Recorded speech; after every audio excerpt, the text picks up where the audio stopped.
G'day guys, welcome back to SuperCoach with Dion. Welcome to the round 2 BBL SuperCoach review. Hope you all had an awesome Chrissy. I was actually away, so apologies. I didn't manage to get my round 1 review out. As you know, there's just no time in between rounds in this game, but managed to get a round 1 rank of about 2.5k. And then Santa actually brought me a couple of nice SuperCoach presents, top 1,000 rank in BBL, as well as a top 1,000 rank in the NBL as well. Been really working hard towards that. So no complaints at the moment. Got a really big round ahead of us. The advantage to what I did last week, I lost out in a few points, so the round score could have been even bigger, but I really wanted to hold back on using a boost to have a little bit of an advantage, a little bit of an ace up my sleeve, because I know many coaches did use that boost after the first round. So still got 2 in the bank, and I think that will be a big advantage for me moving forward. It's all about who to trade out, who to trade in this week. We've got 3 teams on the double. That's the Heat, the Stars, as well as the Sixers. We've got the Renegades on the bye, and then week after, we've got the Strikers and the Renegades on the double before a week off doubles. Then we've got the Thunder, week off again, and then it's the Hurricanes. So we've got a couple of weeks to prepare for these single teams on the double. So my plan is to probably use my boost this week, my first one, use the second one next week, and maybe get a couple of players in and out just for a couple of weeks. Lots of strategies, lots of players on offer. So we'll leave the intro there and have a look at this side and work out which guns I'm going to bring into the side this week.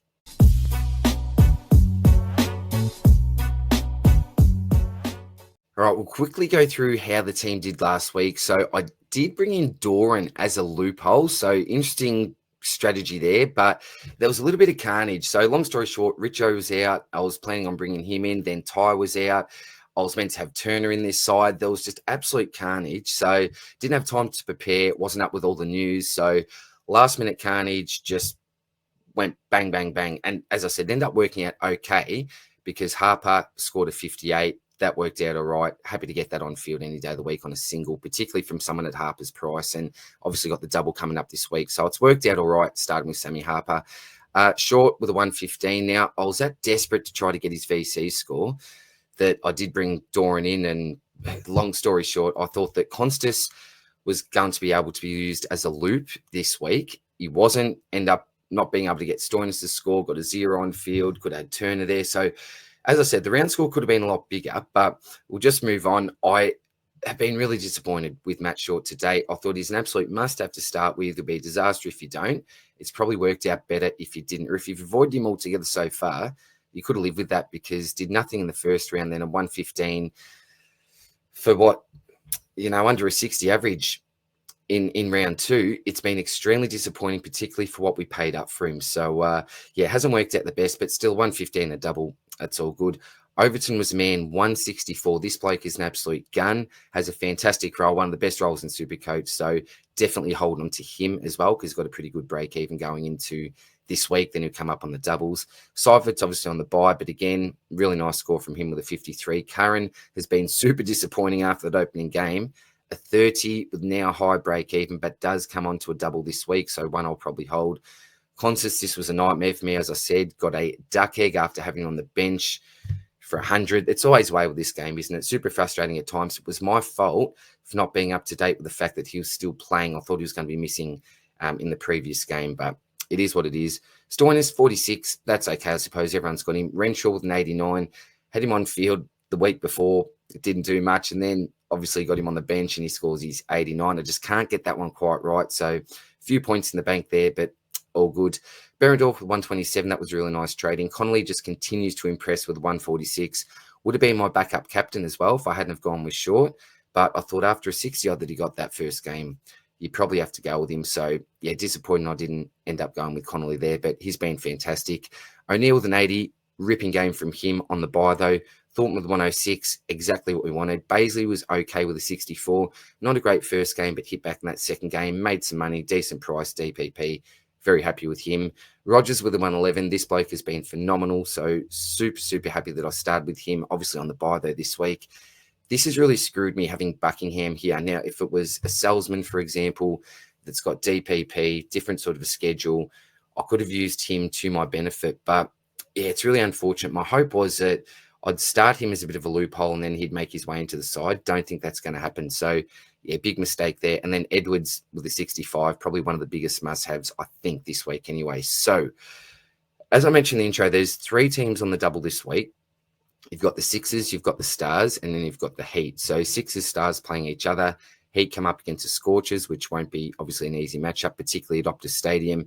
Then you've got the Stars playing their second game against the Thunder, and then the Heat and the Sixers will square off in that last game. Now, there is a slight chance of bad weather here, which is slightly concerning. So it's a little bit of a risk buying into these 2 teams here, but they're the only teams on the double along with the Stars. So I think you've just got to take the punt and hope that the weather will hold out and get a few of these players in. So big question is, who actually goes out this week? Now, if you look into the future, so look into the next week, we've got Short that will have the double. So this will be the Strikers and Renegades. So Short, you've got Overton, Seifert there, O'Neill, Thornton, Baisley, and then you don't really count Buckingham along with Rogers. So I don't necessarily want to be trading a heap of these blokes out. In saying that, what you do know with the Renegades, if you're trading a Renegades player out, is the fact that their price won't change being on the buy. So if I'm making some plans for next week, some rough plans, I can actually lock in the fact that Rogers will be available to 150K. Seifert will be available right on 184. So that is something that's good when you are looking for your future trade plans. In saying that, though, if you can hold on to as many as possible, I would suggest doing it, because the form that they're in, particularly the 3 that I've got, you want these blokes in your side on a double. There's some of them, well, do you go as far as saying a must-have, but a few of the blokes that you really, really want to look to bring in. So it'll be interesting to see what decisions I make there. But if we look at the break-even game, what I'll do first of all, actually, is just put all of my doubles for this week on field. Renshaw, so there'll be a handy one just to chuck on there. Rogers, no, backing. All right, so at the moment we've got 1, 2, 3, 4, 5. So 5 on the double. If we use our boost, we can get up to 9 out of 12, really 9 out of 11. That's probably what I'm going to look to do. Now, I'm not getting rid of Doran. He's obviously that loop there. I'm not getting rid of Harper. So he's on the double. So not doing that. I'm keeping on to Overton. Short's going to be a big question here. Seifert's going to be a big question. Consist now, he's basically going to be a loophole. So he's probably someone I would like to move on. Who can I get up to, though? That's going to be the big question. Berendorf, someone I'm happy to let go of. Now, really good last round, but won't have another double. I'd prefer just to move him on. Connolly, I'd like to keep. Now, with his role, it's almost like you're getting a double every game, because you could get that bat score as well as a couple of wickets thrown in there as well. So I'm really keen on holding on to him. If I can hold on to as many of these all-rounders as possible, I will. O'Neill, you'd love to hold as well as Rogers. Thornton, you're going to hold because obviously the Strikers have the double coming up, as well as Baisley. Buckingham, you'd love to just get rid of. And Edwards, you're obviously not going to move. So Berendorf's definitely one that I will move on, as I said. The other bloke that I'm probably going to look to move on as well, and there is some method to this madness, is going to Matt Short. Now, if you look at his break even, it's absolutely through the roof. It's 150 plus. The bloke that I'm going to bring in for him, and even it could be just for this week, also has a really high break even, but it works out to be around 100 or 101, I think. So although I'm trading out someone that I really want for next week, I actually believe that I could make a little bit of coin here. So I will look to trade out Matt Short. I've got that boost already activated, so that's good. So in an ideal world, I want to keep 2 of these Renegades players. Which 2 do I keep? So ideally, I want to keep on to Seifert, because I can just put him back there for that wicket-keeper position and get rid of Constance if I can. And so it's Rogers or O'Neill. Now, what do you look to do? Let's just say O'Neill at the moment. So there are a few blokes on my hit list. I'm just going to filter straight to. So we'll go the Sixers, obviously the Stars, as well as the Heat. And there are some guns of the comp that we can look to get in. So I'll actually just open up that flex spot So we can take a look at all the options here. All right, so if we're looking at averages, you've got McSweeney after that magnificent performance in his one match, 138 for an average, and I'm guessing we'll take a look at the break-evens in a sec. That break-even is going to be really low as well. Benny's Warshish, so he's actually moved up the order on top of Hussein at the moment. So originally, Hussein was probably the number one target for me, but looking at Dwarshus in his role, I think it might actually be him. You'd love to have both of them, but if you're choosing just the one, I'm probably going with Dwarshus. Actually, he's cheaper, what, about 30k cheaper, and is actually on top of Hussein when it comes to the batting. So he's a really, really nice option. Bartlett is an absolute gun in the competition. We are paying up for him, though, over 207k. He's got a better average here, Dwarshus, of 19 over the top of Bartlett, but really like Bartlett. Edwards, I really like, but already have, luckily. Hussein's the other guy, so really, really nice bowling performance so far from him. Hasn't done much with the bat. Stoinis, I've got Pearson, is another bloke you could put into the wicketkeeper position. On Reeks, not really, had a nice first round, but then only followed up with a 17. Abbott, I don't think will be available. Siddle could be a really nice, cheap option there at 85k. Karen Harper, I've got.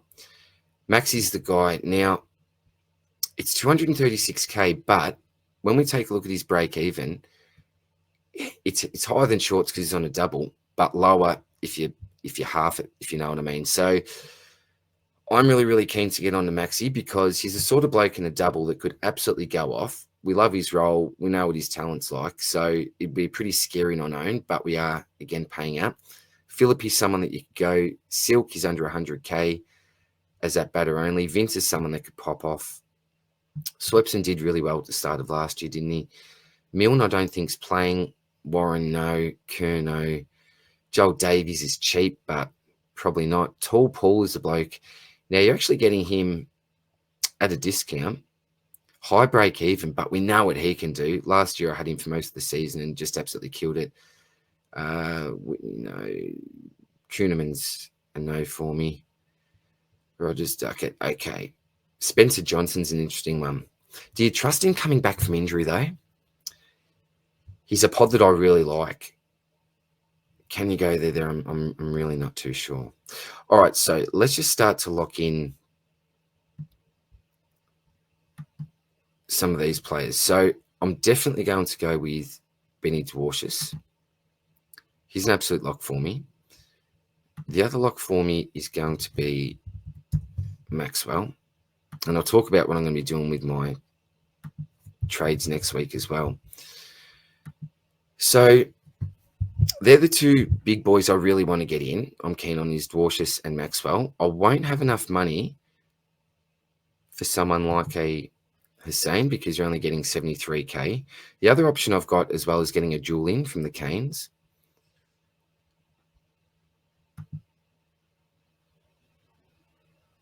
Pearson, I'm not huge on.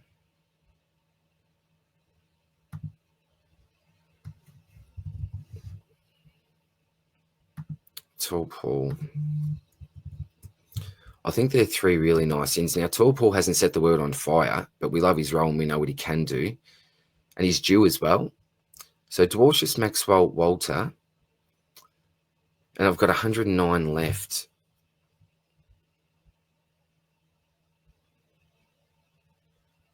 Well, I'm not getting anyone there, am I? So you could go your Siddle. Let's give me 24k in the bank. What's his break even like? Siddle. Will he play both games? Break even of 10 at 85k.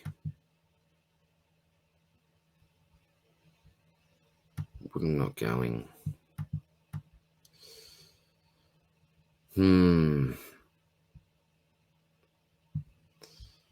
Have we got any batters only that... Okay, you got McSweeney, but that's another 10. It's a break even on McSweeney like. Negative 16. So you got Siddle around that mark, 20k in the bank. I'd almost like to have a crack at McSweeney. I'm just not sure if Siddle plays both games, or does he? Performed really well the last game. But again, I can't afford McSweeney. Do you know what I could do? I could actually...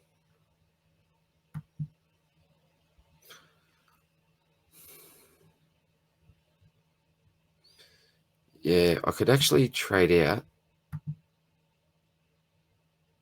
Rogers instead, couldn't I? Chuck Stoinis up. Oh, look at that. $300. Berendorf, Short, Constus, Rogers, Dwarshus, Maxwell, Walter, McSweeney. So Constus was just that bench option. So I've actually been able to get him all the way up to, let's just say, McSweeney. Rogers, happy to part with him just for the week for Walter. Short for Maxwell. Dwarshus for Berendorf, I think it's going to be a really nice trade. $300. It's almost meant to be. The other option I've got, they're both going to be loopholes this week, is instead of trading out Constus, I could actually trade out a Seifert. And then instead of McSweeney, I could get Hussein in and just get 4 of the biggest guns in the game, or it could be a Bartlett. It's a possibility. Certainly a possibility. If I did other trades, I could even just say for Walter McSweeney, even go maybe a Bartlett and Hussein. But for now, I think I'm really keen to hold on to Seifert and one of Rogers and O'Neill. So 2 of those Renegades boys just to prepare for the next week. And I think I can still do this at the moment. So what's Jules? Yeah, he's got a low break even, but I'm prepared to go with points, I think, at this stage. And I'm getting a decent break even, a couple of decent break evens in here anyway, losing a big break even, someone who's not playing, and a bloke whose price won't change. All right, so let's confirm that and work out how we're actually going to set up this week. So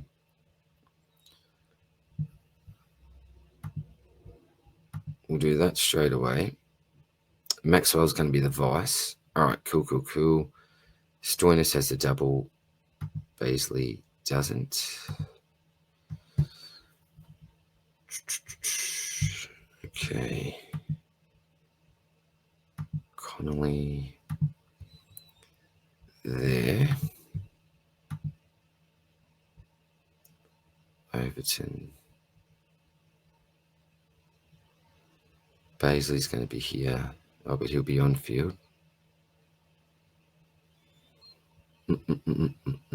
Okay, so maybe I should bring Curran up to here.